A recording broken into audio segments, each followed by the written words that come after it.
La directive cadre, c'est une directive européenne qui est sortie en 2000 et qui a été traduite dans le droit français en 2004 et finalisée en 2006. Elle fait obligation aux États membres d'atteindre un bon état de l'ensemble des milieux aquatiques continentaux, hein, c'est-à-dire les lacs, les rivières, et dans ce bon état, on a rajouté le bon état écologique.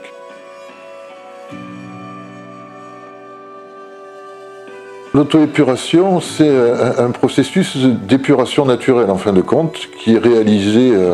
à la fois par des phénomènes physiques, chimiques, l'eau qui court, etc., mais aussi par toute la composition de la faune qui est capable de recycler, bien évidemment, ce qui est recyclable, c'est-à-dire de la matière organique.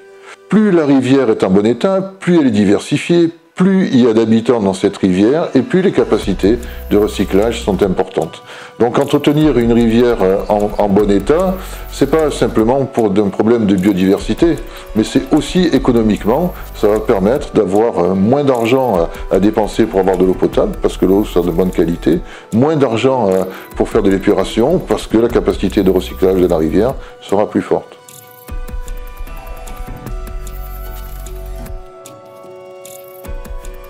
Les rivières entre elles, c'est vraiment quelque chose à part parce que c'est quelque chose d'extrêmement dynamique et surtout il y a une très grande diversité d'habitats qui est faite par cette multiplicité des bras avec la présence ou non de la forêt à côté. Ce qui fait les rivières entre elles, c'est cette capacité de transporter des matériaux et d'avoir pu les déposer.